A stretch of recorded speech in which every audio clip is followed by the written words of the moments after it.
Parliamentary Affairs Minister Ratanlal Nath addressed the state-level Viksit Bharat Youth Parliament 2026 at the Tripura Legislative Assembly, calling upon the youth to lead the nation's transformation.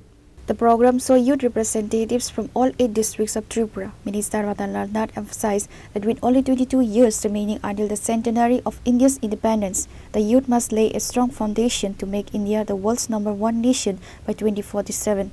He stressed that Viksit Bharat is not just about GDP growth, but about empowering farmers, ensuring women's safety, and providing technology to rural students. A major highlight of his speech was the urge for educated and honest individuals to enter politics. আজকের বিষয়টা হলো বিকশিত Bharat youth parliament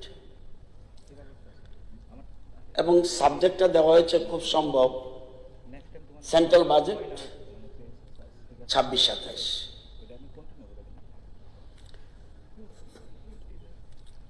উদ্দেশ্যটা কি?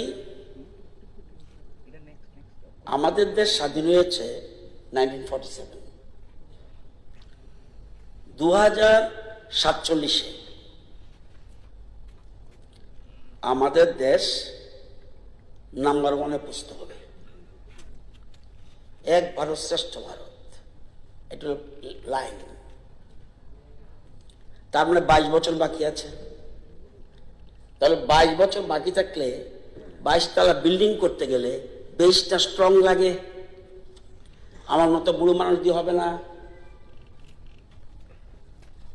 22 তলা building এর বেসটা লাগবে। তো standing in this historic August House today, I have not come merely to deliver a speech. I have come to ignite a fire of thought, a fire of courage, a fire of responsibility, because history bears witness. Whenever the youth awaken, an era reforms. ভারতবর্ষের স্বাধীনতা আন্দোলন হোক, সমাজ সংস্কারের অধ্যায় হোক, প্রতিটি মহান অধ্যায়ের পিছনে ছিল তরুণদের অদম্য স্পৃহা। তারা বয়সে ছিল তরুণ, কিন্তু চিন্তা ছিল প্রাজ্ঞ। তারা শক্তিতে বলিয়ান ছিল, কিন্তু লক্ষ্য ছিল মানব মুক্তি। আজও সময় এসেছে নতুন এক জাগরণের। আমাদের সামনে শত্রু বিদেশি শক্তি ছাড়াও আমাদের শত্রু রয়েছে দারিদ্র, বেকারত্ব, অশিক্ষা, বৈষম্য, মূল্যবোধহীনতা। এই সংগ্রামের তলোয়ার নয়, প্রয়োজন চিন্তার ধার। এই লড়াইয়ের রক্ত নয়, প্রয়োজন যুক্তির শক্তি। যদিও প্রধানমন্ত্রী নরেন্দ্র মোদীজির নেতৃত্বে দারিদ্র, বেকারত্ব, অশিক্ষা, বৈষম্য আজ ভারতবর্ষ থেকে অনেকাংশেই কমে গেছে। ডিয়ার ফ্রেন্ডস, আপনারা যারা আছেন, ভারত বিশ্বের বৃহত্তম গণতান্ত্রিক রাষ্ট্র, কিন্তু গণতন্ত্র কেবল ভোট দেওয়ার একটা প্রক্রিয়ার মধ্যে সীমাবদ্ধ নয়।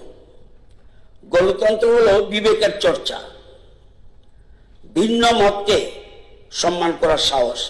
ওনার ভিন্ন মত, উনি যে কংগ্রেসের ভিন্ন মত, এই ভিন্ন মতকে সম্মান দেওয়ার সাহস, সত্যের পক্ষে দাঁড়ানোর শক্তি। সংসদে বিধানসভা কেবল আইন প্রণয়নের জায়গা নয়। আমরা আইন প্রণয়ন করি, যত আইন আছে সেগুলি এইখান থেকে তৈরি হয়। এগুলি জাতি বিবেকের মঞ্চ। এখানে মতবিরোধ থাকবে, তর্ক হবে, কিন্তু শেষ পর্যন্ত জয়ী হবে রাষ্ট্রহিত, নেশন ফার্স্ট। আমাদের আরো মনে রাখতে হবে, আমাদের দেশ কিন্তু স্বামী বিবেকানন্দের দেশ, চাণক্যের দেশ, নেতাজি সুভাষচন্দ্র বসুর দেশ, রবীন্দ্রনাথ ঠাকুরের দেশ, মহাত্মা গান্ধীর দেশ, গৌতম বুদ্ধের দেশ, শ্যামাপ্রসাদ মুখার্জির দেশ। আমরা শান্তির নীতিতে বিশ্বাসী, কিন্তু আমাদের দিকে আঙুল তুললে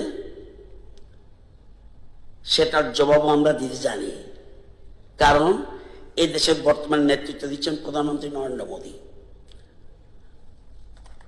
Look at the developed democracies in the world, Norway, Sweden, Finland, New Zealand. The strength of these nations lies not merely in their economics, but in their values, transparency, and political civility. Can we not achieve the same? আমরা বুঝতে পারবো না? Certainly we can, but for that we need your leadership. The event was attended by Speaker in charge Ram Prasad Paul, Ministers Tinku Roy, Sudhanshu Das, Suklachara Nawatia, Chief Whip Kalyani Saha Roy, and MLA Chitta Ranjan Debarma.